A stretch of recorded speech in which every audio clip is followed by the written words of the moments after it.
Hi guys, welcome to the first episode of my vegan nutrition series. Ta-da!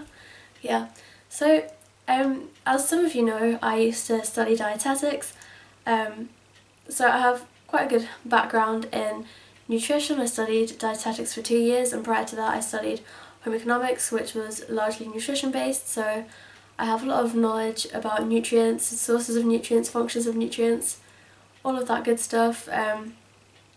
I haven't finished the dietetics course because I'm not on it anymore, but they are sending me a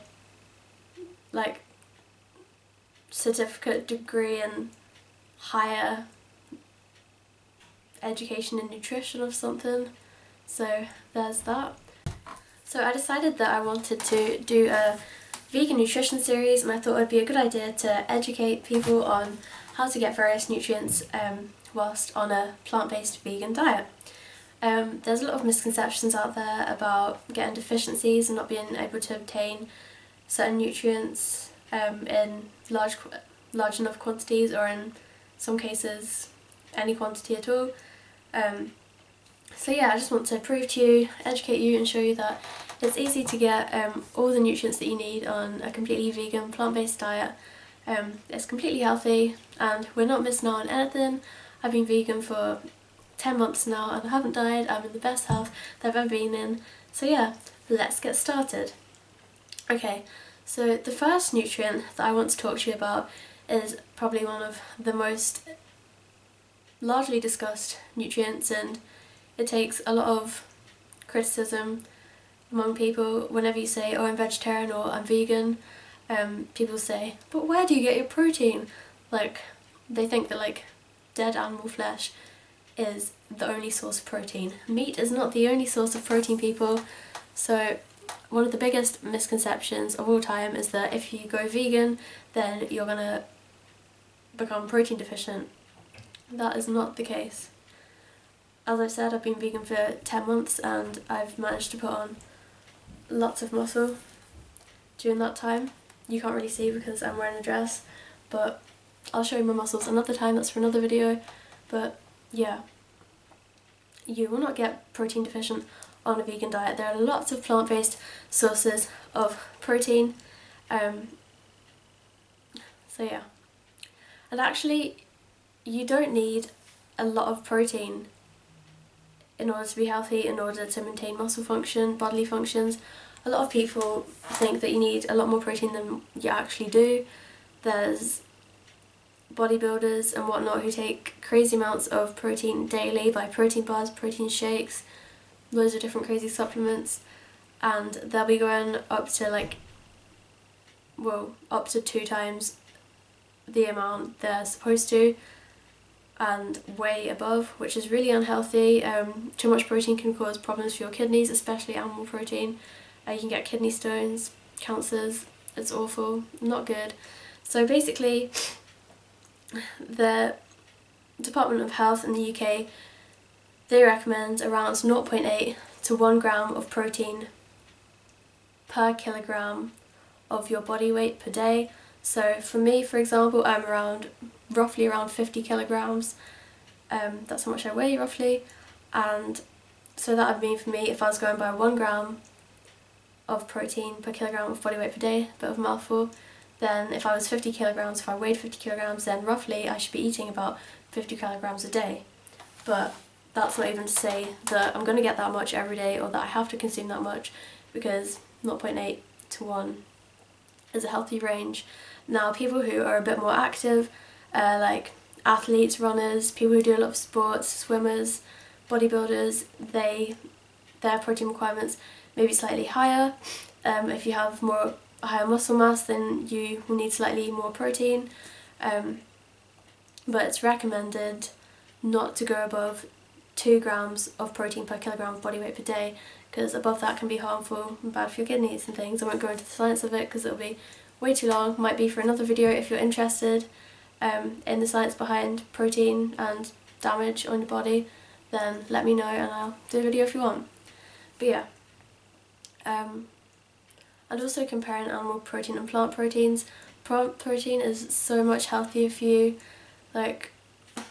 if you've read the China study, then there's a lot of, there's multiple studies that were conducted on comparing animal-based protein and plant-based protein, and overall they found that high protein diets, I've written it down because when I was reading the China study I just found everything so interesting and I had to write down all these facts.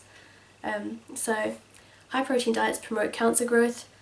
This is the case with animal protein, casein, but not plant proteins, and apparently more than 10%, they found in the study that more than 10% of protein in the diet promoted foci development, which is, I think, like cancer cells. But they also found that they were able to reverse cancer by changing from a high protein diet to a low protein diet. So basically they could switch cancer on and off by altering the amount of protein. So this isn't animal and plant-based proteins, it's just protein in general, but it just shows that too much protein is dangerous. And you see all these health gurus and fitness people and people who want to lose weight saying, oh, and like build muscle, being like, oh, low carb, high protein diet, woohoo. I used to be one of those people, but it's not a healthy choice. What else?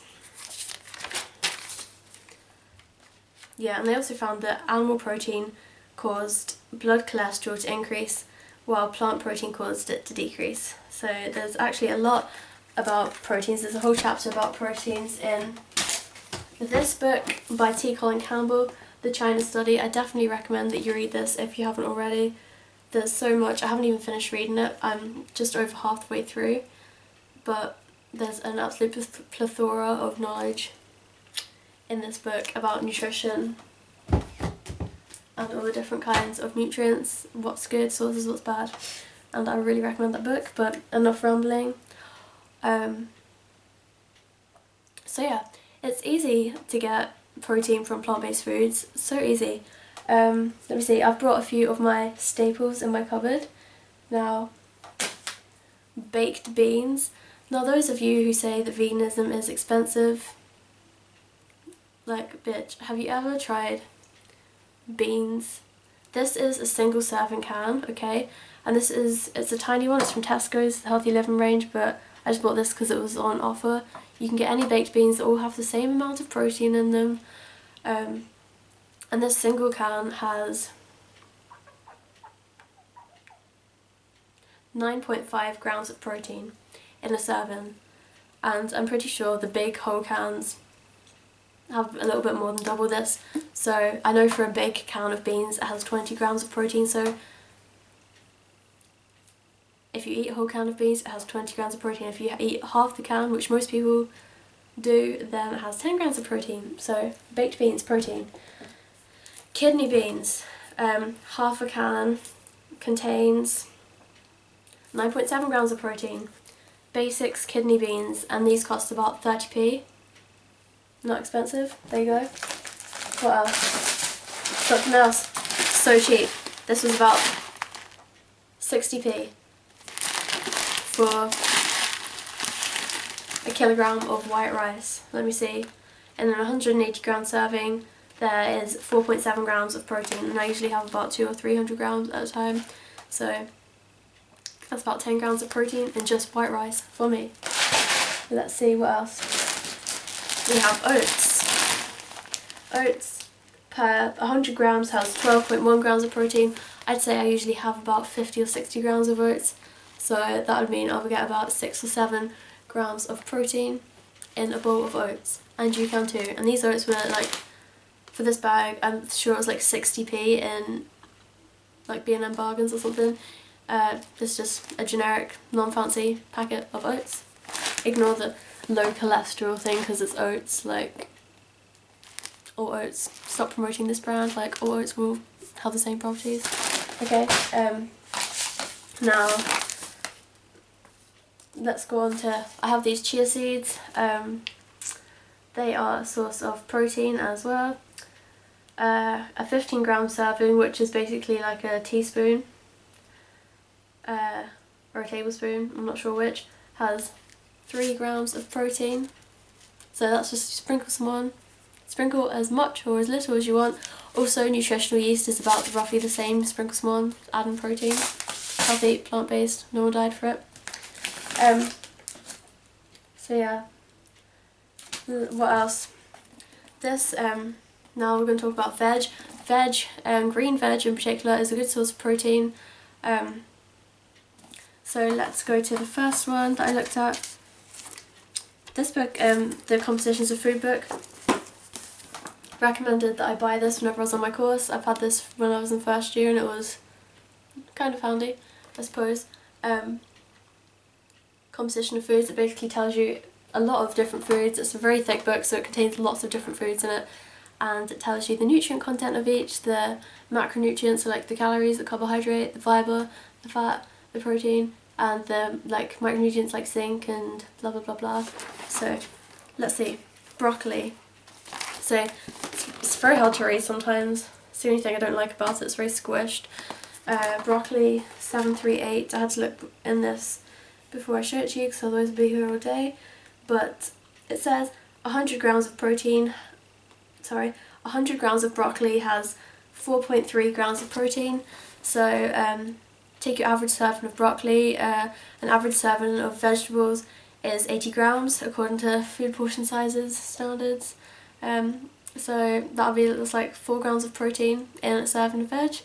That's pretty good, like, and you might not even stick to that serving, you might have more veg, and the more you have, the healthier you are, blah blah blah. Okay, so the next thing, peas. Yes, peas. Like, we all have peas at dinner time. Let me see. Raw peas. 6.9 grams of protein per 100 grams. There you go again. Same serving size, 80 grams is a portion. So there's like over 6 grams in a portion of peas of protein. There you go. And if you have roast dinner, you probably have like broccoli and peas. So there's like 10 grams of protein in your roast dinner or in whatever.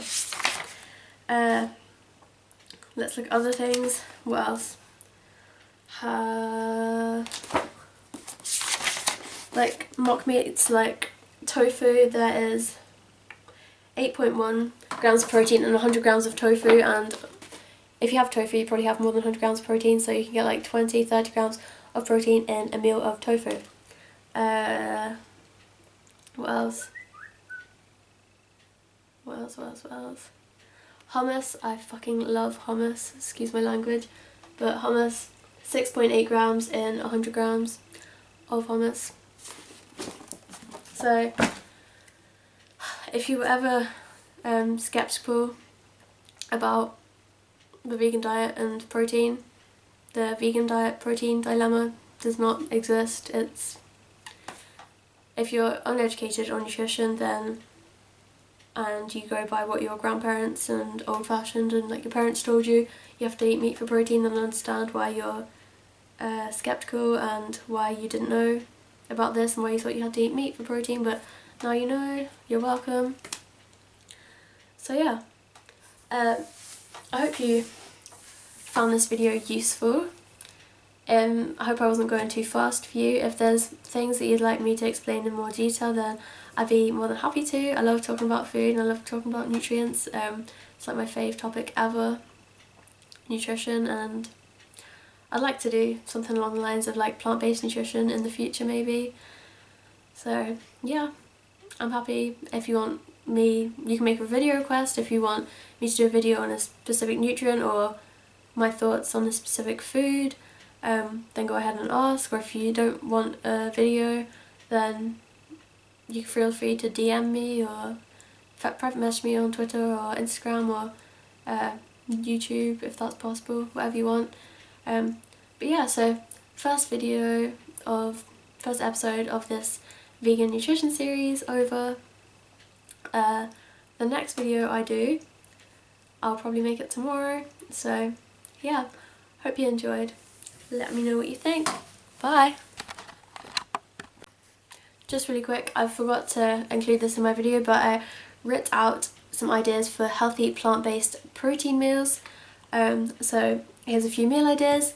First one is more of like a breakfasty meal, but you can have it whenever, breakfast, lunch, dinner, snack. So oats with peanut butter and banana. Oats, say like 50 grams, that'll be 6 grams of protein in that. Peanut butter, 2 tablespoons, which is classified as a serving, 8 grams, and banana, 1 gram. So oats, peanut butter and banana, that's a meal with 15 grams of protein in it. Okay, meal 2, rice, beans and some kind of veg. Rice, beans and veg, super cheap, good in protein. Rice, 5 grams of protein at least, we'll go on minimum here, it depends how much rice you want. Beans, about 10 grams of protein depending on how much beans you want, and peas about 6.9 grams of protein. So that's a meal of 21.9 grams of protein. You're welcome. Chickpea curry, one of my favourite things to make. Rice, again, at least 5 grams of protein, chickpeas at least 10 grams of protein, and a veg of your choice like any green beans, peas, broccoli. That'll be a meal of at least 20 grams of protein. Again, you're welcome. And then for a snack, or breakfast or whatever the fuck you want, peanut butter and banana on toast. Peanut butter, if you have 1 tablespoon, then 4 grams of protein. Bread, 5 grams of protein. And banana, 1 gram of protein. That's a meal of 10 grams of protein. So that would be that you could eat all that in a day basically, and probably more depending on how much you usually eat. And that would be 15 grams in meal 1 plus 21.9 grams plus 20 plus 10, that's around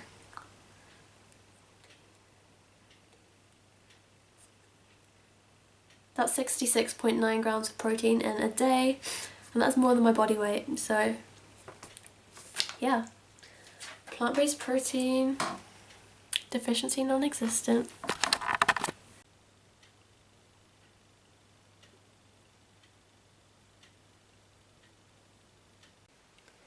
And all those of you who are interested in protein for bodybuilding and sports, look at this.